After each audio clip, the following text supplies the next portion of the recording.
Good morning, amigos. Happy 420. It is iTraj, and I hope you guys are enjoying your week so far.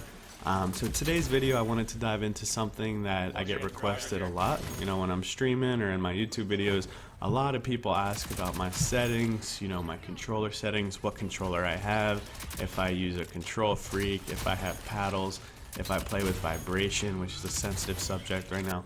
But all sorts of shit, you know what I mean? So I've made a lot of settings videos that I've shared in the past. So I'll go over my settings today, but I also wanted to give you guys around 4 or 5 additional tips, you know, things you could do to your controller, things that could give you the edge, and not just in Rogue Company, but shooters in general. So let's hop into it, boys. Sit back and relax.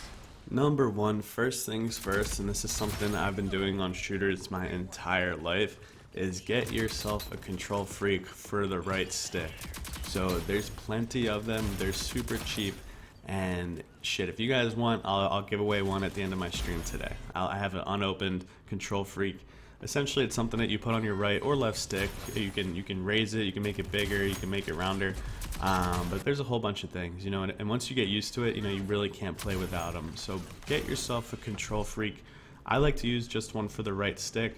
But they're super cheap, guys, and again, it gives you more steady aim. It is weird getting used to, some people hate them, but it's something you can try. It's something that's cheap, and I do think it'll make changes to your game. Not just Rogue Company, I use this for Apex, Warzone, any game I've ever played, man. It's absolutely crucial. In my opinion, it just gives you that steady aim that is so important for shooters. So check it out, Control Freak. You can literally get one on Amazon for like $6. It'll be at your house tomorrow.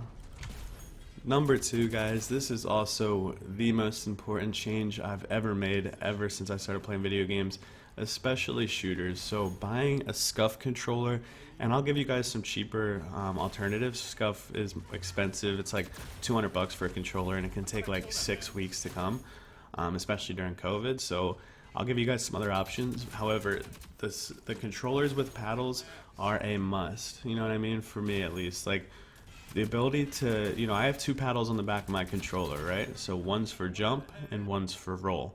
Now you can imagine how crucial that is for Lancer, but if you really think about it a step further, since I don't have to press X to jump, or you know, the roll button, whatever it even is, I don't have to remove my thumbs from the joysticks, right? So I can still move, I can still aim, you know, I'm moving with my left stick, I'm aiming with my right stick, but I don't have to move my right thumb in order to jump or roll, because I can use my middle fingers, which are behind the controller.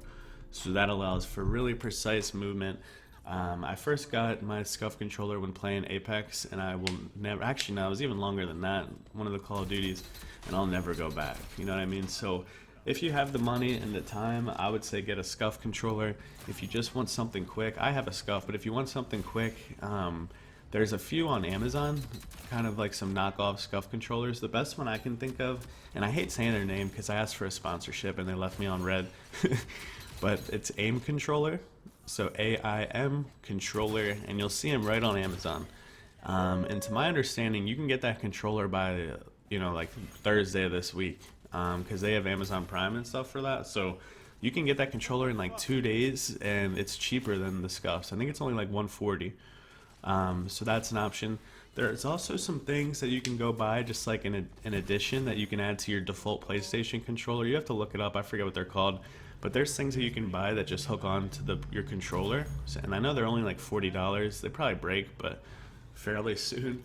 But at least that would give you like an idea if it's worth investing in a SCUF controller. See if you can get used to, you know, jumping and crouching from the back, and then consider making the investment.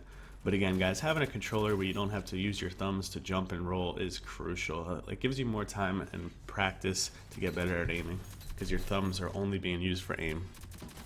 Now, I understand not everybody can just buy these things.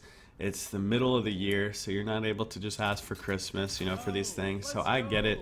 That's not the only way to get cracked at this game. I went most of my life without a SCUF controller.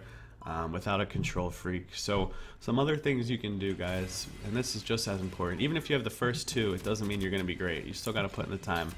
But my third little nugget of information would be to lower your sensitivity. Now, not for everybody, but so many players, when I'm spectating, dude, I'm just like, holy shit, man, no wonder you can't kill anybody. Like, they're playing with like 7 sensitivity, and their controller, their aim's all over the place. And not only are you not going to be able to get muscle memory or get better each day, but I mean, it's not enjoyable. I mean, some people, I guess, think it looks cool that they can move around real fast with their aim, but if you're not killing shit, ain't nothing cool about being, low frag. So, bottom fragging. So, I mean, lower your sensitivity. I play on 4.5. I'm not saying you have to go that low, but it allows me to hit my axes, hit my semtexes, aim for headshots and one-on-ones. I mean, it's crucial for me, so just lower your sensitivity. Again, I play on 4.5 for both horizontal and vertical, and I suggest going lower. Start with something like that, maybe a little higher, like 5 or something, but you don't want to be running around on 7 or 9 or all these hypersensitivities, and that's for any game. That shit's hard to watch.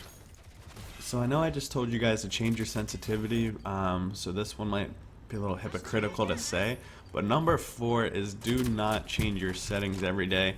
Stop seeing a video and thinking you have to completely rebind all your buttons and change your sensitivity. You know what I mean? Change, if you're desperate for a change and you need something to change in order for you to be successful at this game, then certainly do change. But if you have a good game and then you have a bad game, don't start changing again.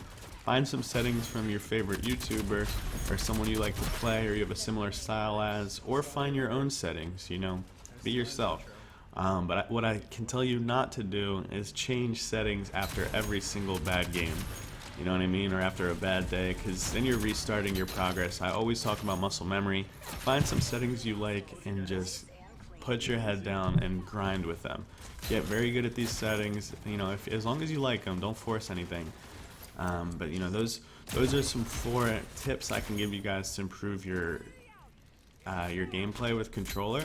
Now I will tell you my settings, they're super simple. I've made several videos on them in the past. If you want to watch, you can check the video description. But my settings, I'm going to have every single thing on default. I'm going to change both my settings, horizontal and vertical, to 4.5. So I up it from 4 to 4.5. And I'm leaving my left stick dead zone completely default. I'm putting right stick dead zone to 0.25. So the only things that I change is my sensitivity up to 4.5 and my right stick dead zone I change up to 0.25. Really simple shit. I turn on auto pickup. That's crucial for me. So again, I'll change the right dead zone, I'll change my sensitivity, and then I'll turn auto pickup on in gameplay settings. That is a must. And my favorite setting of all time is turning game chat audio down to 1, because sometimes these dudes are just way too loud. You can't hear footsteps, and footsteps are crucial. But I hope y'all enjoyed the video. I'll be live later on Twitch today. Make sure you come check it out if you haven't already. Have a good day. Peace.